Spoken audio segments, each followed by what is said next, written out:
Senhor esteja convosco. Ele está no meio de nós. Proclamação do Evangelho de Jesus Cristo segundo João. Glória a vós, Senhor.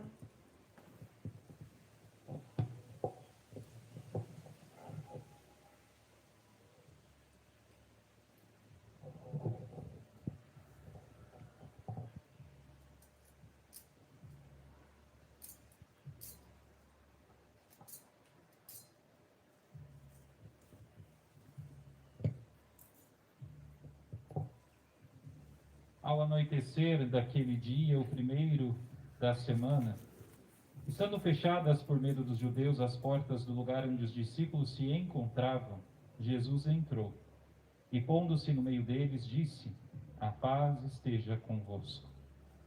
Depois dessas palavras, mostrou-lhes as mãos e o lado. Então os discípulos se alegraram por verem o Senhor. Novamente Jesus disse: A paz esteja convosco. Como o Pai me enviou, também eu vos envio. E depois de ter dito isso, soprou sobre eles e disse: Recebei o Espírito Santo. A quem perdoardes os pecados, eles lhes serão perdoados. A quem não os perdoardes, eles lhes serão retidos. Tomé, chamado Dídimo, que era um dos 12, não estava com eles quando Jesus veio. Os outros discípulos contaram-lhe depois: Vimos o Senhor. Mas Tomé disse-lhes: Se eu não vir a marca dos pregos em suas mãos, se eu não puser o dedo nas marcas do prego e não puser a mão no seu lado, não acreditarei.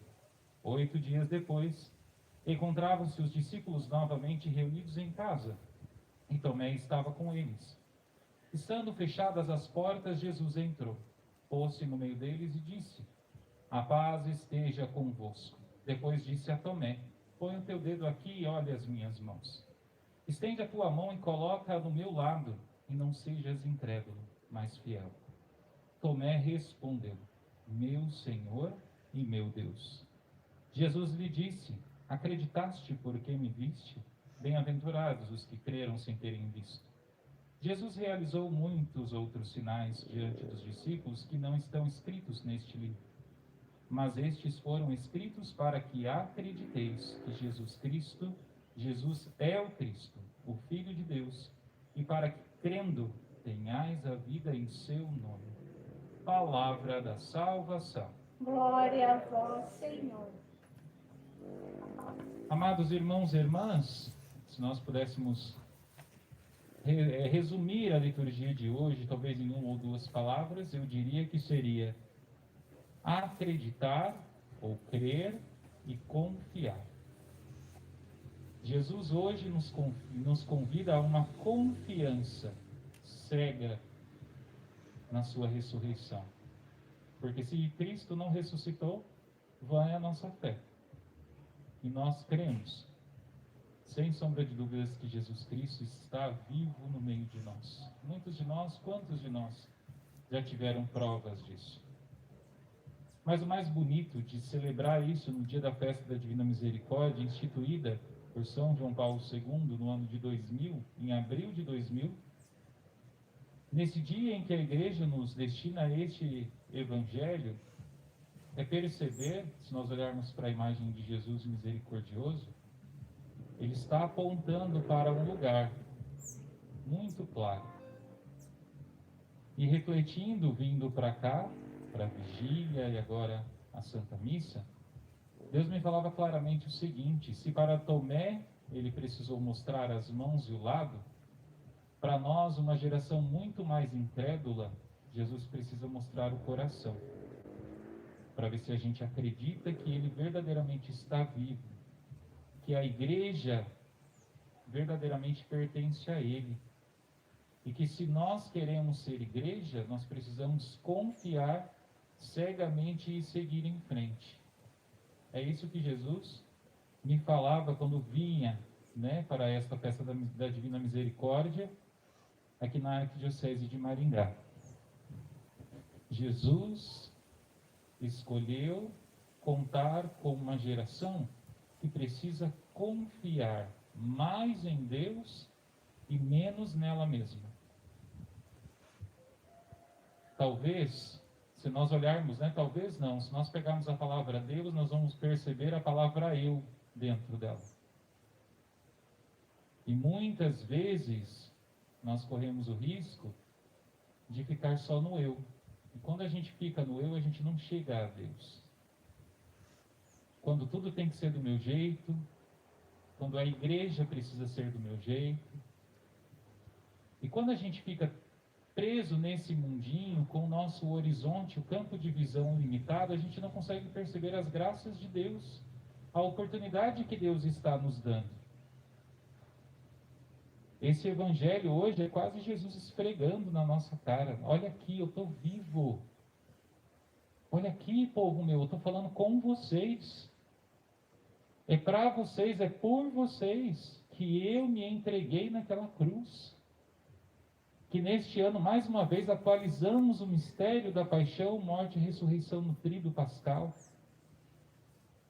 Semana pascal, né? Semana da ressurreição, primeira semana da Páscoa, que estamos encerrando com essa oitava pascal, um dia tão grande que não cabe num dia só. Precisa de uma semana para ser bem celebrado. E a gente sabe que o prazo de uma semana é o prazo que Deus, em sua infinita sabedoria, escolheu para criar todas as coisas.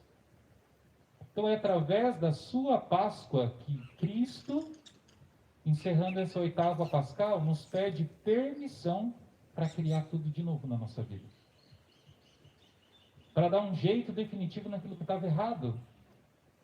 Para ver se a gente não sai dessa oitava pascal do jeito que a gente entrou, falando mal das mesmas pessoas, criticando as mesmas pessoas, fazendo como Tomé, birrentos como Tomé.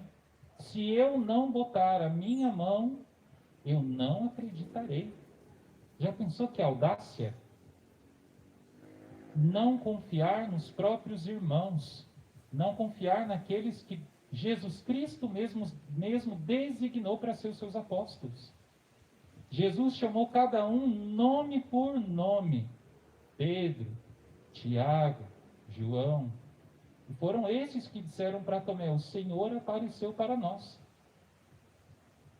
Se eu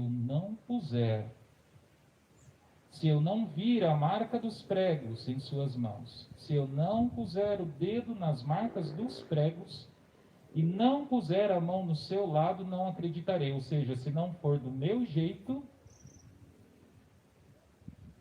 não sou igreja.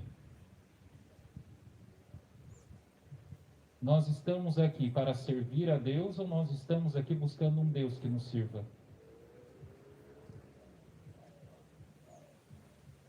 Pense nisso.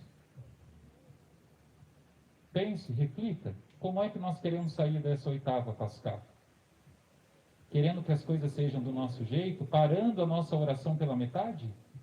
Porque quando Jesus vai para o Horto das Oliveiras e nós vivemos essa experiência na madrugada do dia de hoje, Jesus diz claramente: Pai, se é do teu agrado, se é da tua vontade, afasta de mim essa dor, esse sofrimento. Muitos de nós estamos parando aqui. A gente faz a oração, talvez por formalidade, fala da boca para fora, mas já corre atrás dos seus afazeres porque não quer escutar a resposta de Deus. E pior, não faz a segunda parte da oração com Jesus. Mas, contudo, entretanto, todavia, o padre é professor de português, eu entendo de conjunções adversativas, tá? Não seja feita a minha vontade, mas sim a... E aí a gente não confia naqueles que Deus mesmo escolheu para nos pastorear, para nos guiar, para nos colocar no caminho. Gente, nós estamos nos tornando uma geração, pode fazer propaganda, né, de marca aqui, mas dizem por aí geração Nutella, né? Geração mimimi. Geração que não segue com Jesus até a cruz. Que não quer sofrer, que não quer fazer a experiência de Santa Teresa d'Ávila, que sofreu, né? Santa Teresa sofre as demoras de Deus. Olha isso aqui, gente. Ao anoitecer daquele dia, o primeiro da semana. Que dia é hoje? A gente aprende lá na escola que qual é o dia, o primeiro dia da semana? Que dia é hoje? Exatamente. Gente, isso aqui é para nós. Estando fechadas, por medo dos judeus, as portas do lugar onde os discípulos se encontravam, onde é que as nossas famílias se encontram hoje? Talvez não, né? Não por livre e espontânea vontade. Ninguém gosta de ficar trancado dentro de casa. Mas por conta de decretos, por conta de, exigências sanitárias, nós estamos trancafiados, dentro das nossas casas. Concordemos ou não, a orientação é essa. Se puder, fique em casa. Não é isso que a gente tem ouvido por aí? Com quem a palavra de Deus está falando hoje? Com as nossas famílias. E olha só, olha que detalhe interessante que a palavra de Deus, diz para nós. 8 dias depois, 8 dias, se eu começar no domingo, 8 dias depois vai cair quando? No outro domingo. Qual que é o outro domingo depois do primeiro domingo da ressurreição? 8ª da Páscoa. Cai quando mesmo? Hoje. 8 dias depois, encontravam-se os discípulos novamente reunidos em casa. Eu sei que você está cansado. Mais um final de semana, pelo menos aqui na Arquidiocese de Maringá, sem a celebração presencial. Onde é que a gente pressupõe que essas pessoas estão? Em casa. Mas a palavra de Deus hoje fala com essas pessoas. Olha a importância de ser obediente, concordando ou não? Obediente. Às vezes as pessoas, elas floreiam demais as coisas, O padre, quando ele é ordenado, a palavra ordem traz para nós que significado? Obediência. Nós somos ordenados para cumprir ordens. Pura e simplesmente. Por que quando é que a gente não erra? Quando a gente é obediente. Acho que foi Santo Inácio que diz, melhor errar com a igreja do que tentar acertar sozinho. Deus vai cobrar. Se houve algum erro, Deus vai cobrar da pessoa que errou. Não tenha medo disso. Deixe de tentar ser Deus. O eu está dentro da palavra Deus. Mas se você parar no eu, você não chega a Deus. Se chegar, vai ser um Deus com letra minúscula, como tinham os deuses pagãos. Imperadores eram endeusados e assim por diante. 8 dias depois, encontravam-se os discípulos. Discípulo é aquele que busca imitar alguém. Por discípulo, nós podemos dizer imitadores, seguidores, Novamente, olha só. Encontravam-se os discípulos novamente reunidos em casa. Nessa passagem, pelo menos, qual é o lugar dos discípulos de Jesus? Em casa. E não sou eu que estou dizendo. Como professor de português, eu estou fazendo uma interpretação do texto. Estavam novamente em casa. Coincidência ou deucidência. E Tomé estava com eles. Quem é Tomé aqui nessa passagem? É aquele que não estava em casa quando Jesus apareceu para eles. Jesus apareceu para eles na onde mesmo? Em casa. Olha a importância de estar onde Deus manda a gente estar. Concordemos ou não, isso não vem, ao caso. Estando fechadas as portas, hoje as portas das nossas casas estão fechadas? Está difícil receber visita hoje, não está? Principalmente se forem idosos e assim por diante. Mas para Jesus existe algum obstáculo? Alguma coisa pode nos privar da presença, da visita de Deus? Não. Estando fechadas as portas, assim como estavam fechadas na primeira aparição, e aqui vai dizer que elas estavam fechadas por medo dos judeus, hoje nós estamos com medo de um outro inimigo invisível. Jesus pôs-se no meio deles. Qual que é o lugar de Jesus na nossa vida? No centro. Jesus reassume o seu lugar.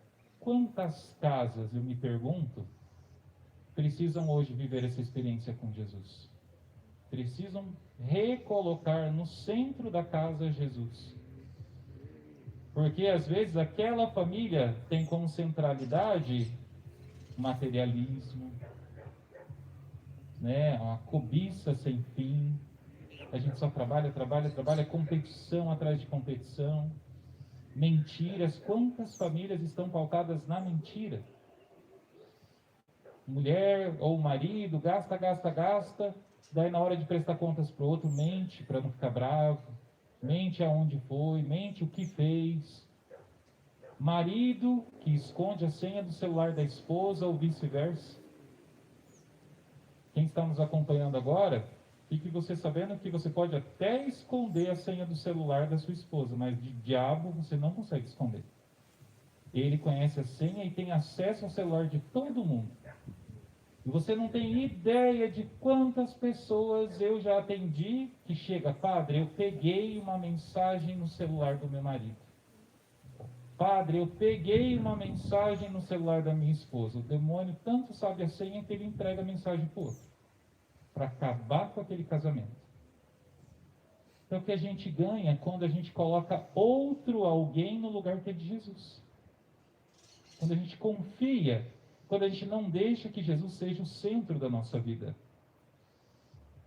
Mas a palavra de Deus nos fala que Tomé estava com eles. E aí eu me pergunto, quem é esse Tomé hoje? Quem é esse alguém cabeça dura? A resposta é dolorosa, viu? O Tomé somos nós. E não vem me dizer não que você não é Tomé. Talvez você não seja Tomé hoje, mas você já foi. Talvez você não tenha sido Tomé até hoje, mas você vai ser amanhã. Como é bom, né? Que as coisas aconteçam do jeito que a gente quer que aconteça. Que as pessoas façam do jeito que a gente quer que faça. Mas aí eu pergunto para você, onde que está a beleza da vida se for assim? Não tem surpresa. Tudo é previsível. E o céu se apresenta para nós hoje como uma surpresa. A ressurreição é a surpresa trazida por Jesus na vida daqueles que já perderam as esperanças. Estando fechadas as portas, mesmo assim Jesus entrou. Pôs-se no meio deles e disse: estando fechadas também as nossas portas, estando cada um de nós cansados também, estando talvez nós decepcionados, frustrados, revoltados, entristecidos, enlutados, Jesus pode entrar na nossa casa. Eu não sei por qual motivo a porta da sua casa hoje está fechada, mas eu sei que indiferente do motivo, Jesus pode entrar na sua casa. Porque hoje é o dia do encontro com o Senhor. E digo mais, hoje é o dia do encontro do Senhor com aqueles que são incrédulos. Hoje é um dia especial de oração por aqueles que não acreditam em Jesus. E talvez você pode ter uma pessoa dessa na sua casa, na sua família, que em algum momento se decepcionou com a igreja, com Jesus, porque não foi feito do seu jeito. E se não for assim, eu não acredito. Estando fechadas as portas, Jesus entrou, pôs-se no meio deles e disse: a paz esteja convosco. Feche os seus olhos por um instante e escuta o padre dizer isso. Gabriel, aquele violãozinho. Talvez é isso que você precise hoje. Talvez não, é isso que a gente precisa. Meu irmão, minha irmã, não tem dinheiro que compre a paz. Mas não existe bem mais valioso do que estar em paz. Porque se você está em paz, você está em Jesus.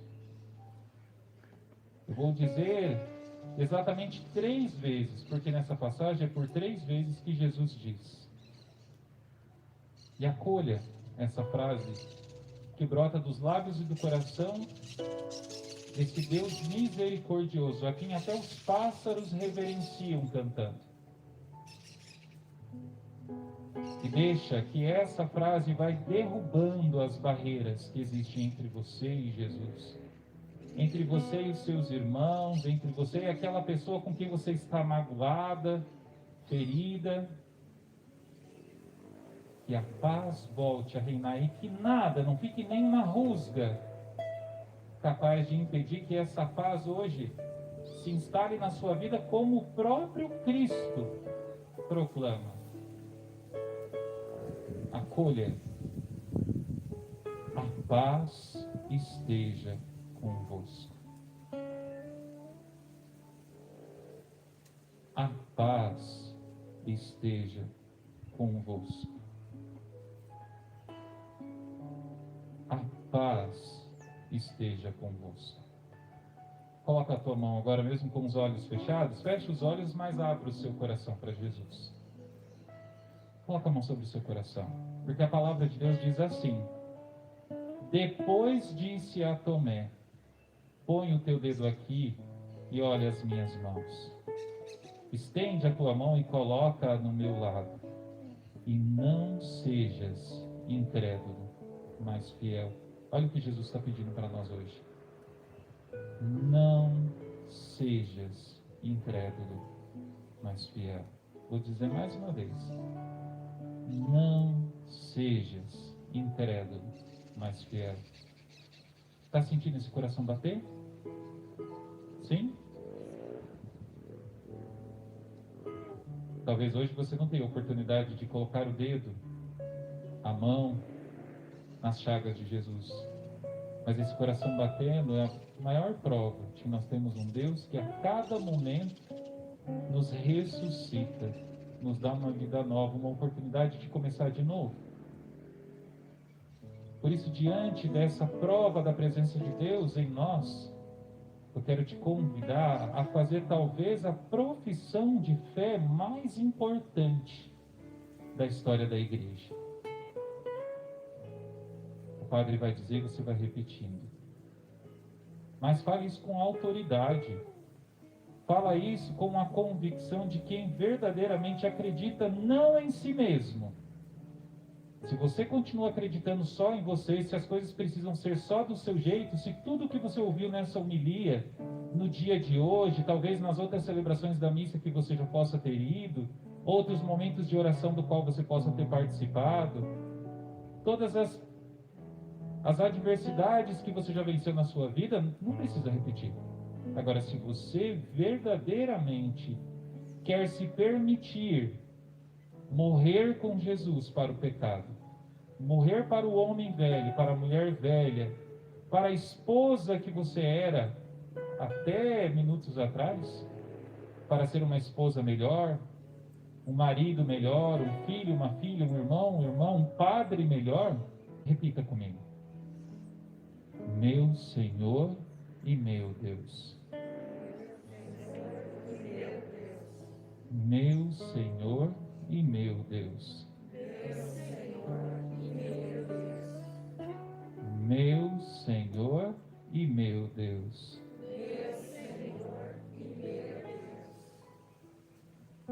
Bem-aventurados os que creram sem terem visto. Bem-aventurados aqueles que naturalmente acreditam, professam sua fé, sofrem comigo, sem precisar passar por essa experiência. Mas nós passamos por essa experiência, assim como essas coisas foram escritas, para que acrediteis que Jesus é o Cristo, o Filho de Deus, e para que, crendo, tenhais a vida em seu nome. A palavra de Deus hoje vai nos dizer na primeira leitura: a multidão dos fiéis era um só coração e uma só alma. É isso que Deus quer de nós. Chega de divisões, chega de ficar falando mal desse ou daquele irmão. Fiéis, às vezes, né? Falando mal dos seus pastores. Filhos falando mal dos seus pais. Filhos que não sabem o seu lugar dentro de casa e às vezes querem mandar mais que os pais. Quantos pais estão com o coração ferido? Porque o demônio vem e ele bagunça todas as coisas. Ele tira a hierarquia, ele tira a ordem e instala no lugar a desordem.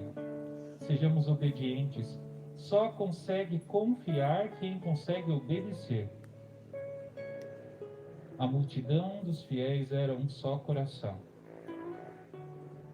Entre eles ninguém passava necessidade, pois aqueles que possuíam terras ou casas vendiam-nas, levavam o dinheiro e o colocavam aos pés dos apóstolos. Olha que confiança! Que confiança naqueles que foram eleitos para nos governar, para nos pastorear, aqueles que tiveram nome dito pelo próprio Jesus. Você está preparado, você está preparada, assim como esses homens e mulheres vendiam o que tinham de mais precioso para colocar aos pés de Deus, para colocar aos pés de Jesus hoje a sua vida? Aos pés de Jesus misericordioso, olha lá onde está escrito a frase. Aos pés de Jesus. Porque ali é o nosso lugar. Ali, aos pés de Jesus, é o lugar somente dos servos que forem capazes de confiar nele e obedecer a ele. Não obedecer aquilo que ensinam para nós nas novelas. Não acreditar naquilo que falam os horóscopos, as superstições, as previsões. Não. Nós só temos um Senhor.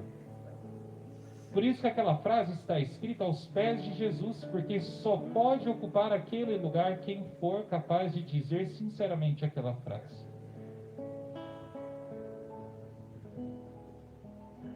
O padre, por exemplo, é Jesus em persona Christi. Confiar em Jesus é confiar nos nossos sacerdotes, é confiar no nosso Papa, confiar no nosso bispo, em persona Christi. Olha lá, é aos pés de Jesus. Quando o padre faz a consagração durante a missa, ele diz em primeira pessoa, é o próprio Cristo dizendo: eis aqui o meu corpo. Meu corpo. Somente o padre, somente o sacerdote pode dizer isso. Por isso a gente responde lá no final. Ou melhor, quando o padre, recebendo as oferendas, ele diz: orai, irmãos e irmãs, por este sacrifício, para a glória do seu nome, para o nosso bem e de toda a Santa Igreja. Não é isso que o padre diz? O que a gente responde? Receba o quê? Ah, vocês estão espertos. O padre Beto já passou aqui antes, né? Receba o Senhor. Quem falava receba ó Senhor não está sendo igreja. Porque quando você fala receba ó Senhor, você elimina a figura do padre, do sacerdote. E aí não tem oferenda, não tem missa. Principalmente o sacerdote pode fazer aquele sacrifício. E é nessa oração que eu dou permissão ao sacerdote para celebrar a Eucaristia no meu nome, para sacrificar em meu nome, oferecer esse sacrifício a Jesus. Porque a gente diz assim: receba o Senhor por tuas mãos, Padre, este sacrifício, para a glória do vosso nome, para o nosso bem e de toda a Santa Igreja. Não dá para ser igreja sem ser obediente. Não dá para ser igreja sem confiar naquele que foi designado para celebrar em meu nome. Essa passagem aqui de hoje, por exemplo, é a mesma passagem que atesta para nós o sacramento da confissão. Se eu não acreditar que Jesus está presente ali naquele sacerdote que me absolve, não faz sentido. Recebei o Espírito Santo. A quem perdoardes os pecados, eles lhes serão perdoados. A quem não os perdoardes, eles lhes serão retidos. Se eu não acreditar nisso, eu não tenho perdão. Todo que crê que Jesus é o Cristo, verdadeiramente nasceu de Deus. E quem ama aquele que gerou alguém, amará também aquele que dele nasceu. Podemos saber que amamos os filhos de Deus quando amamos a Deus e guardamos os seus mandamentos. Isso é ser apóstolo de verdade. Isso é ser testemunha de verdade. É aquele que sofre, não concorda, mas é obediente. Não seja feita a minha vontade, mas sim a tua. Sofre as demoras de Deus como Santa Teresa d'Ávila. como Santa Faustina, que sofreu tantas perseguições, e a gente vê isso claramente no seu diário, mas era obediente, era fiel. Como São Padre Pio, que mesmo carregando as marcas do crucificado, foi perseguido, foi proibido de celebrar missa. Ele se rebelou contra as autoridades daquela época. Ele obedeceu. E como é que as autoridades acreditaram que ele não era um charlatão, mas que de fato eram os estigmas? Pela obediência dele. Pela obediência daquele homem que sofreu, porque ele sabia da verdade do que ele carregava. Mas diz um ditado de 1900 e minha avó era mocinha, que diz assim: quem não deve, não teme.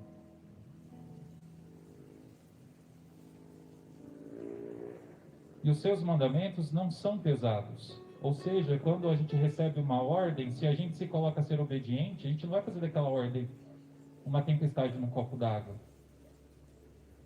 E a gente tem essa mania, né? Quando a gente não concorda com alguma coisa, não basta não concordar. Eu tenho que fazer a cabeça das pessoas que estão ao meu redor para não concordarem também.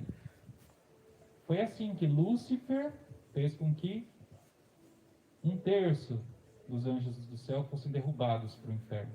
Ele não veio sozinho, porque ele fez com que uma galera ali concordasse com ele. Quem como Deus? Ninguém como Deus.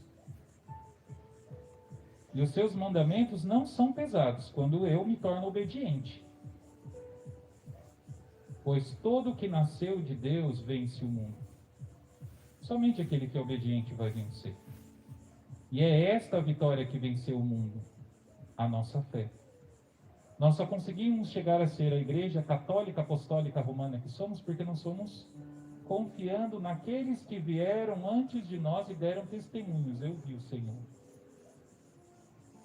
Nós somos uma igreja católica, ou seja, universal.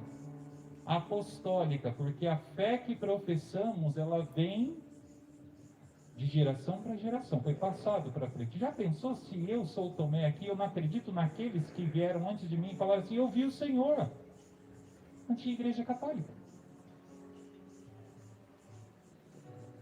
Romana, porque tem a nossa sede, o coração em Roma. Olha que bonito, né? Quem é o vencedor do mundo, se não aquele que crê? Não dá para ser vencedor se não acreditar, portanto. Não sou eu que estou falando, é São João. Que Jesus é o Filho de Deus, este é o que veio pela água e pelo sangue. Olha lá que bonito, né? Ó sangue e água que jorrastes do coração de Jesus, como fonte de misericórdia para nós, eu confio em vós. Não veio somente com a água, mas veio com a água e o sangue.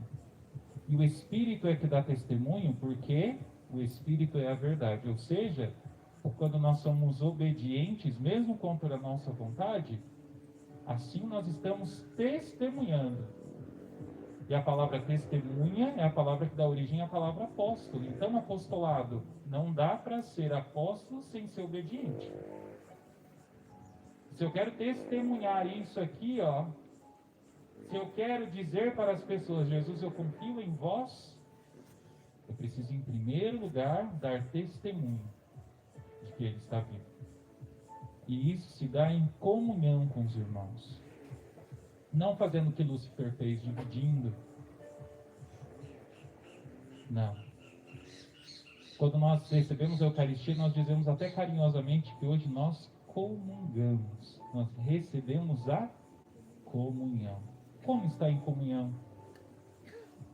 Se nós não estivermos verdadeiramente em comunhão de amor com os irmãos. Mesmo que pensem diferente de nós. A palavra partido já diz tudo, né? Partido. Rachado. Eu sou de Jesus, esse é o meu partido. E aquele que não for, se aparte de mim. Porque eu vou permanecer aqui firme e fiel. Quem vai permanecer comigo? Vamos em frente? Vamos seguir junto? Vamos mudar as nossas atitudes? Vamos rever o nosso apostolado? Quem tem ditado para nós o que a gente tem que fazer ou deixar de fazer? Tem sido Jesus? quem é a voz que tem falado ao nosso coração? E eu não estou aqui para fazer apologia partidária ou ideológica a ninguém, porque quem me conhece sabe que eu sou muito fiel a Ele. Ninguém mais. A Ele e a igreja que Ele nos concedeu. Só, ponto. E se eu não fosse assim, eu não faria jus à ordenação que eu recebi. Que nós possamos, amados irmãos e irmãs, ser fiéis. E hoje, de maneira muito especial, Deus tocava o meu coração para me revestir para essa Santa Missa. Eu até estou com casula, outras túnicas ali dentro. Essa é a primeira túnica que eu recebi desde que eu ingressei no seminário. Está desbotadinha, olha só. Uma colaboradora da casa paroquial não sabia que eu lavava ela com água sanitária. Acabou com o bordado dela. Mas está aqui. Testemunhando, mesmo tendo sido desbotada, surrada. Essa primeira túnica que eu recebi, eu ganhei da zeladora do seminário. Ela ficou tão feliz, tão feliz, tão feliz de poder trabalhar numa sementeira de vocações, que é isso que significa a palavra seminário, que ela prometeu para Jesus que com o primeiro salário dela, ela compraria uma túnica. A quem Deus tocasse o coração dela presentear. E esse felizardo era eu. E eu guardo essa túnica com muito carinho, porque ela me faz lembrar de quem eu sou. Do meu propósito, do meu primeiro amor lá atrás. O que me fez entrar no seminário?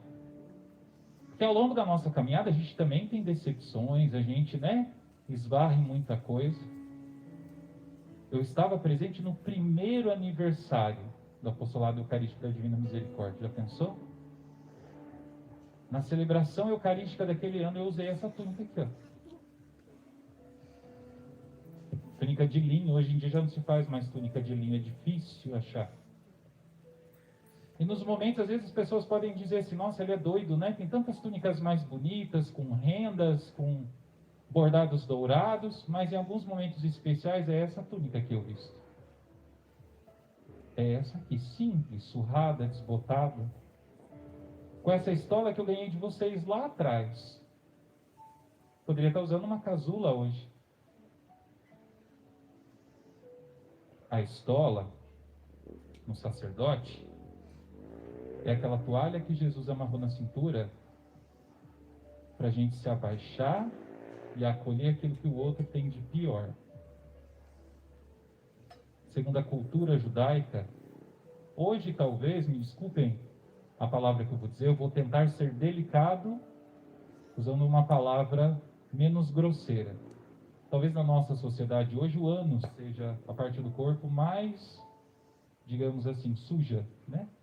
Indigna, de acordo com a nossa sociedade. Naquela época não era, eram os pés. Porque quem vivia na região de Jesus sabia que durante o dia o calor era escaldante.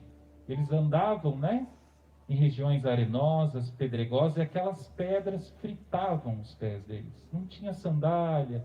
Sandália era artigo de luxo. E quando tinha, também era algo muito grosseiro. Nós estamos falando de 2000 anos atrás.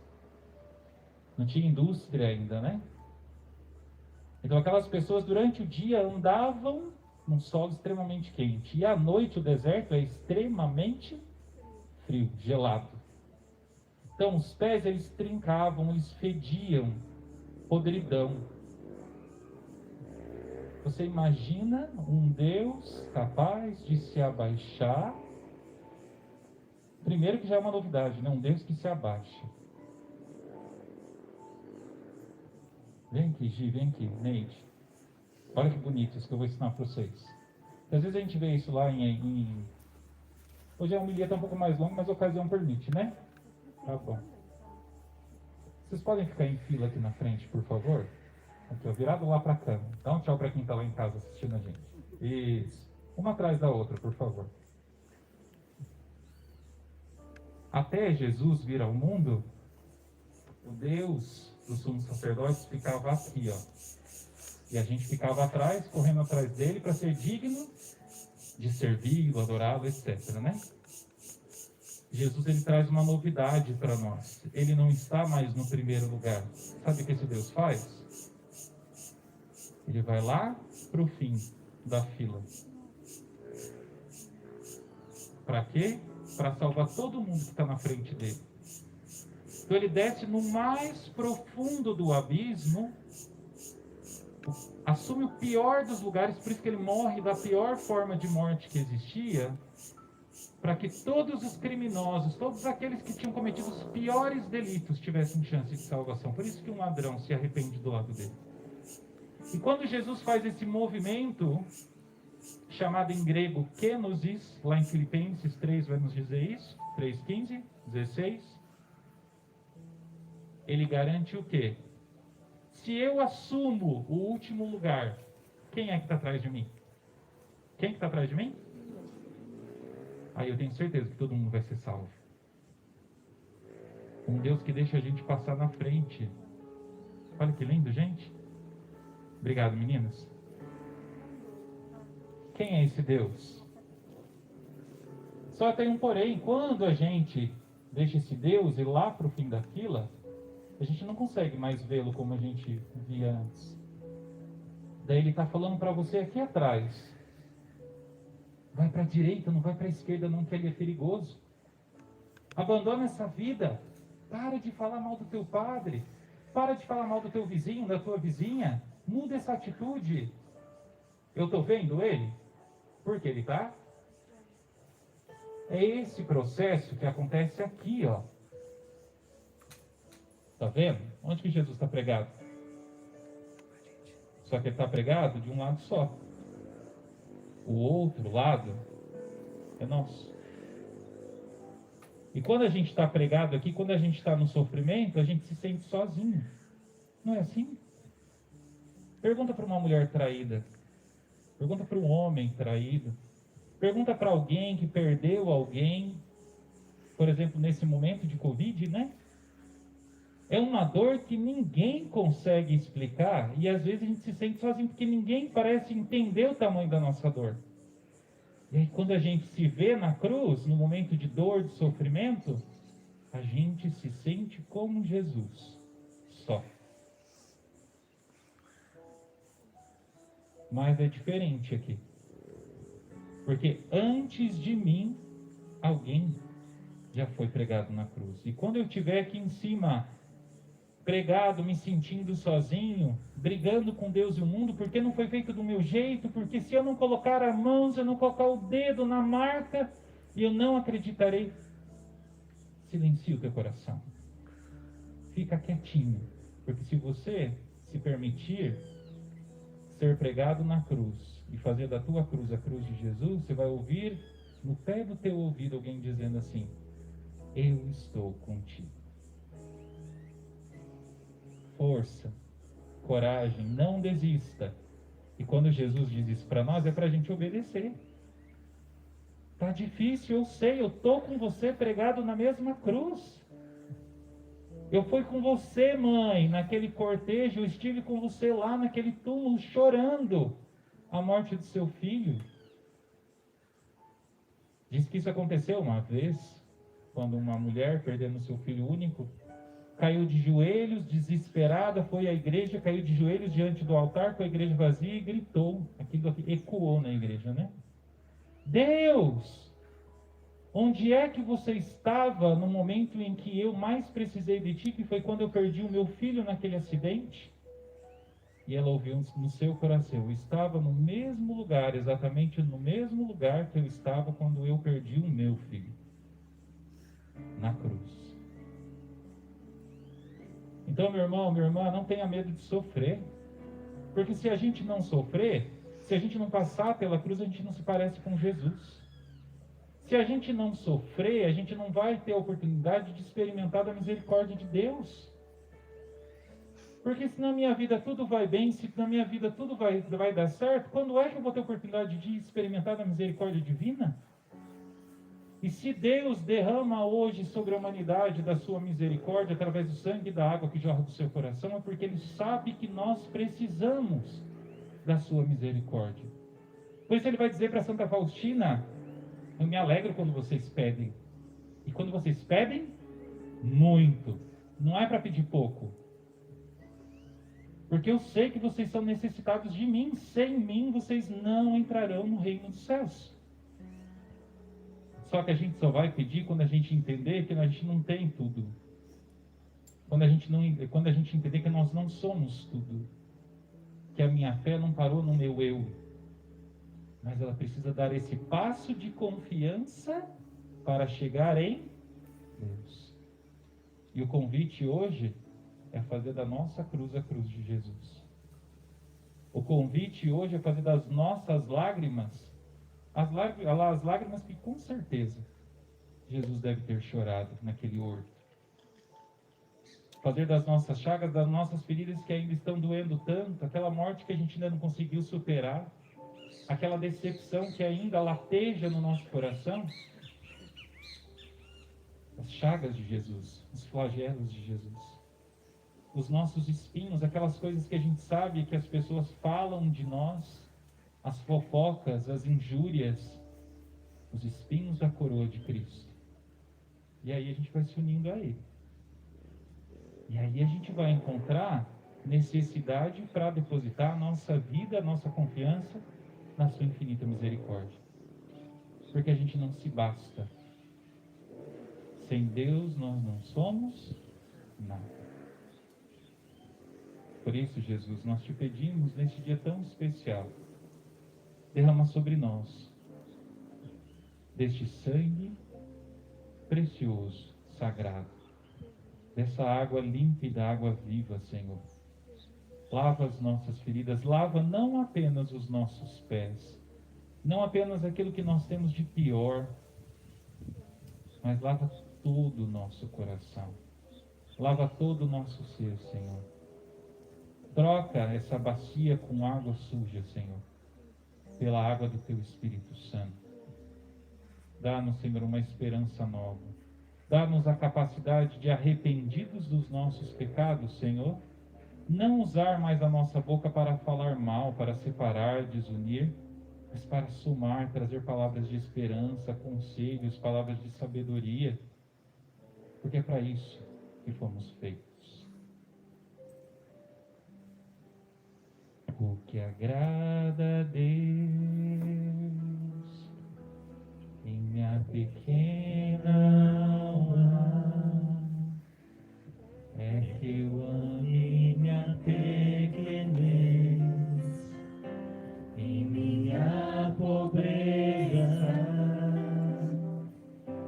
O que agrada a Deus em minha pequena é que eu amo. Não tenha medo do sofrimento. Tenha esperança e confiança em Jesus, na sua infinita misericórdia. Eu sei que está difícil. Eu sei que está complicado continuar, seguir. Mas confie na misericórdia de Deus, que é por nós. E se Deus é por nós, quem será contra nós? É a esperança. É essa esperança que se reacende em nossos corações, nessa festa. Festa da divina misericórdia. Sua misericórdia. Deus não deixa ninguém para trás. Nenhuma oração passa despercebida, portanto, ao coração de Deus. Confie, simplesmente confie. Mesmo que não seja do nosso jeito. Mesmo que essa pandemia pareça ter passado uma rasteira na sua vida, na sua família. Confie em Deus.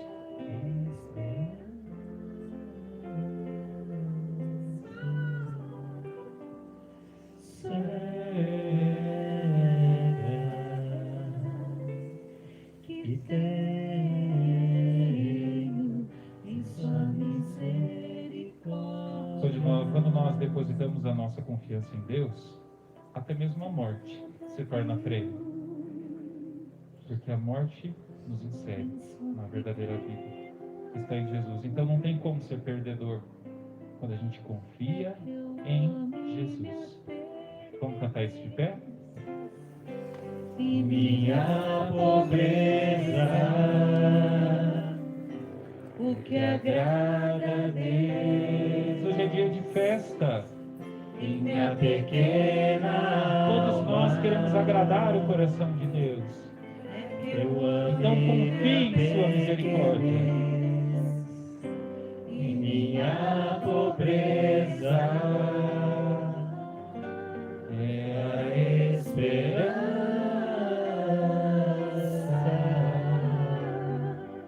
certa que tenho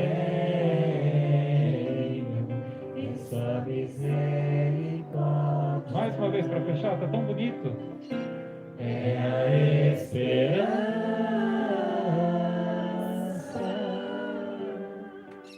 certa que tenho em sua misericórdia. Só aqueles que são um pouquinho Tomé, digam comigo assim: meu Senhor e meu Deus. E aí, uma pergunta não pode calar. Você acredita em tudo que nós acabamos de ouvir e professar, sim ou não? Do fundo do seu coração, de verdade mesmo? Você não está falando isso só para agradar o padre? É verdadeiro essa confiança? Você crê nisso que a gente acabou de ouvir? Que nós ouvimos na palavra de Deus, no Evangelho? Então agora chegou a hora de professar a nossa fé enquanto igreja e deixar o passado literalmente para